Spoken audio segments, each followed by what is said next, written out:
Hello students, आप सब कैसे हो। जैसे कि आप सभी को पता है कि लास्ट वीडियो में हमने क्या डिस्कस किया था, ब्रेक इवन चार्ट को हम कितने ढंग से प्रेजेंट कर सकते हैं, 3 ढंग से प्रेजेंट कर सकते हैं। और हमने एक में क्या लिया था, दूसरे मेथड में हमने वेरिएबल कॉस्ट एक्स्ट्रा ऐड की थी, और तीसरे में हमने क्या किया था, वेरिएबल कॉस्ट की जगह हमने कंट्रीब्यूशन लाइन ली थी। बस यही फ़र्क था। पर अभी यदि आप ओवरऑल देखो तो तीनों मेथडों का एक ही बेस था कि जहाँ पर टोटल कॉस्ट लाइन और टोटल सेल लाइन आपस में एक दूसरे को टकराती है, वहाँ पर ब्रेक इवन पॉइंट होता है। उसके नीचे यदि हम ड्रॉ करते हैं तो वो हमें बताता है कितनी ब्रेक इवन सेल है। ठीक है, तो उसके ऊपर जब वाला पोर्शन हमें बताता है marginal of safety. Marginal of safety आप सभी को पता ही है क्या होती है। ब्रेक इवन पॉइंट के ऊपर वाली जो सेल होती है वो क्या होती है, मार्जिन ऑफ सेफ्टी होती है। और ब्रेक इवन पॉइंट के नीचे जो सेल होती है वो कंपनी को लॉस प्रेजेंट करती है, जिसमें कंपनी को क्या होता है कि उसके नीचे ब्रेक इवन पॉइंट के नीचे है ना, तो उसमें कंपनी को लॉस होता है। ठीक है, ब्रेक इवन पॉइंट के नीचे सेल को। इसको मैं फिर से आपके सामने, क्योंकि मेरी प्रेजेंटेशन जो पिछले ग्राफ बनाए थे मैंने खुद बनाए थे, अभी यह इंटरनेट से लिया है। ठीक है, तो इससे आपको जो थोड़ा ज़्यादा क्लियर हो जाएगा कि कैसे करते हैं ना। जैसे कि यहाँ पर मैंने इंटरनेट से लिया डाटा। ठीक है, बस तो सेम ही था, पर जैसे ये थोड़ा कलर किया हुआ है, इससे आप ज़्यादा अच्छे ढंग से समझ लेंगे।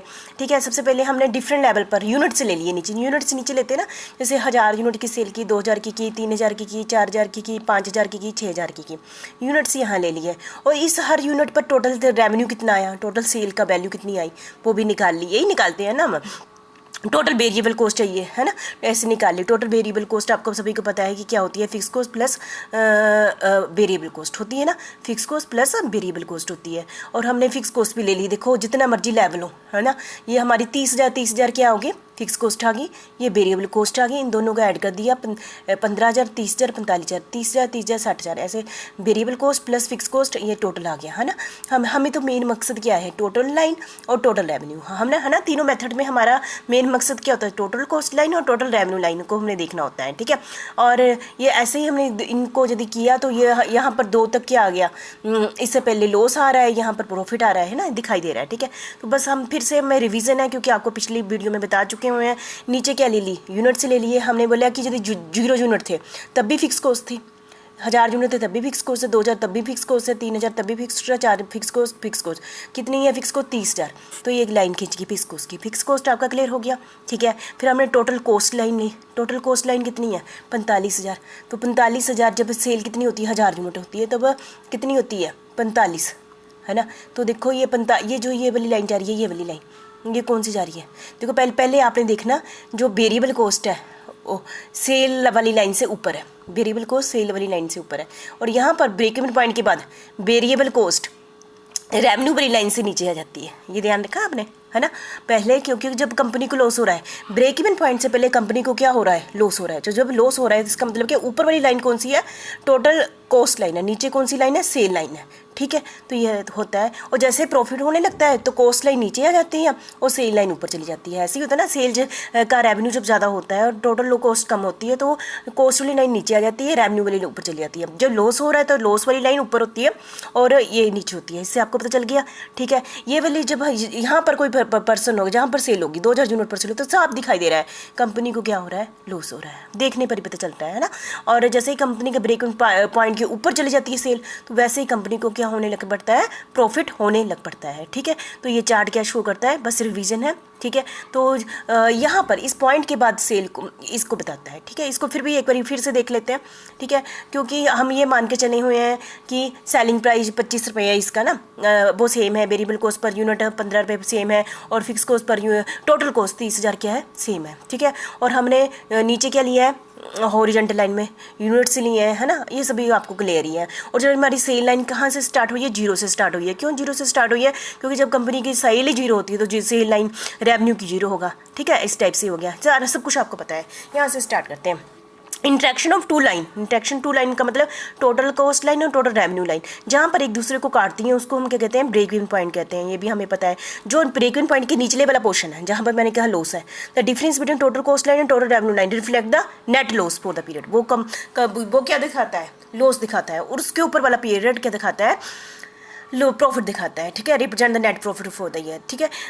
ये break even graph convey very clearly the role of contribution in the relationship of volume to profit, ठीक है, क्लियर है आपको ना। तो इसके आगे मतलब कि ये रिवीजन की मैंने पिछले की, तो इसके इंपॉर्टेंट पॉइंट क्या ध्यान में रखने हैं आपको पता ही है। जो भी हमारा मार्जिनल कॉस्टिंग की अजम्पशन थी वो सारी इसी की अजम्पशन है, बस इसमें क्या है, इसमें बस ग्राफ में ही प्रेजेंट किया गया है। जैसे आपको पता है जो break even analysis is only है supply side analysis. Break even analysis कौन सा है, सप्लाई साइड, मतलब कि इसमें सिर्फ कॉस्ट को दिखा के बेस पर हम कह रहे हैं, ठीक है। और फिक्स कॉस्ट को हम बोलते हैं कांस्टेंट है, ठीक है। और जैसे हम वेरिएबल कॉस्ट पर यूनिट क्या रहती है, सेम रहती है। यदि अमाउंट में देखें तो ये जैसे जैसे सेल बढ़ती है वेरिएबल कॉस्ट टोटल अमाउंट बढ़ता रहता है। और इन मल्टी प्रोडक्ट कंपनी जो कंपनियां बहुत ही प्रोडक्ट में बेचती है ना, जो उनका मिक्सचर बनाया होता है, मिक्सचर का रेशो बनाया होता है ना, इस प्रोडक्ट का 25% रहेगा, इस प्रोडक्ट का 30% रहेगा, ऐसे मिक्सचर बनाया होता है, वो मिक्सचर हमेशा सेम रहता है जो जिस भी लेवल पर सेल करती है, ठीक है। तो ये वही पॉइंट है जो हमारी मार्जिनल कॉस्टिंग में थी, ठीक है। फिर एडवांटेज क्या है, जैसे कि पता है कि एक न्यूमेरिकल को कैलकुलेट करना और फिर समझना क्या होता है, टफ होता है। यदि हम ग्राफ को देखें तो हमें बहुत अच्छे ढंग से पिक्चर क्लियर हो जाती है, ठीक है। Graph represent cost volume profit analysis in such a way that it can even be understood by a person without financial knowledge, जिसको वो कोई भी फाइनेंशियल नॉलेज नहीं हो वो अच्छे से समझ जाता है, ठीक है। और they show clearly the break even point, हमें आराम से एक चार्ट पर हम नजर मारे तो हमें ब्रेक इवन पॉइंट भी दिखाई देता है, हम लॉस भी पता चल जाता है, प्रॉफिट भी पता चल जाता है, मार्जिन ऑफ सेफ्टी के बारे में पता चल जाता है। मार्जिन ऑफ सेफ्टी क्या होती है, ब्रेक इवन के पॉइंट के ऊपर जितनी भी सेल है वो क्या है, मार्जिन ऑफ सेफ्टी है ना। और ग्राफ के देख के ही हमें पता चलता है कि चलो हम डाटा भी ना देखें, लाइन से ही पता चलता है कि कंपनी में मार्जिन ऑफ सेफ्टी है, ठीक है। और जितना भी उसका वो एरिया होगा है ना, वो खुला ज़्यादा होगा तो इसके अंदर मार्जिन ऑफ सेफ्टी क्या है, ज़्यादा है ना। Graph represent the impact of changing sale volume on profit, graph हमें बताता है कि सेल वॉल्यूम चेंज होने का प्रॉफिट पर क्या इफेक्ट पड़ता है, ठीक है। लिमिटेशन क्या है ब्रेक इवन चार्ट की, break even chart are prepared based on certain assumption. आप सभी को पता है कि ब्रेक इवन चार्ट जो भी मार्जिनल कॉस्टिंग अजम्पशन है उसी बेस पर हमारी ब्रेक इवन चार्ट बना है, ठीक है। तो वही इसकी लिमिटेशन है, हमने हर जगह यही कहा जैसे कि वेरिएबल कॉस्ट हमेशा सेम नहीं रहती पर यूनिट, और सेलिंग प्राइस पर यूनिट हमेशा सेम नहीं रहता, फिक्स कॉस्ट भी एक टाइम के बाद फिक्स कॉस्ट भी वेरिएबल में कन्वर्ट हो जाती है, वो सारी जो लिमिटेशन है वो इसकी भी है। It is assumed that selling price will remain constant, ठीक है, थ्रू आउट द पीरियड, लेकिन ये भी पॉसिबल नहीं है। और variable cost per unit also assumed to be not changing throughout the period, है ना, ये भी गलत है। Fix cost also assumed to remain constant, पर ये जब भी कंपनी न्यू ऑफिस मतलब फिक्स कॉस्ट हमेशा सेम नहीं रहती क्योंकि कंपनी ने नई प्रोडक्शन कर ली है ना। In addition it assume the cost and sale revenue are only affected, हम ये भी मानते हैं कि सिर्फ हमारी सेल पर किसका इफेक्ट पड़ता है, कॉस्ट और सेल रेवेन्यू का, लेकिन प्रैक्टिकली बहुत सारी और भी टेक्नोलॉजी है, बहुत सारी और भी फैक्टर हैं जो कि इफेक्ट डालते हैं, ठीक है। Moreover it is assumed that whatever goods are produced by business are sold which really happen as the majority of the business are left with closing inventory to deal with, ठीक है। ये थी इसकी कुछ लिमिटेशन, ठीक है। तो इसी के साथ हमारा चार्ट कंप्लीट होता है। तो मुझे लगता है कि आपको अच्छे से क्लियर हो गया होगा। हमने 3 मेथड किए हैं, ठीक है। ये मैंने कुछ टाइप किए हैं, मतलब इनका रेफरेंस है, मैक्सिमम जो भी टाइपिंग है जो सारा मेरा खुद का नहीं है, ये सारा हमने इंटरनेट से और बुक से ही लिया है, ठीक है। बस जो मैं बोल रही हूँ ना ये मेरा, ठीक है। Thank you very much.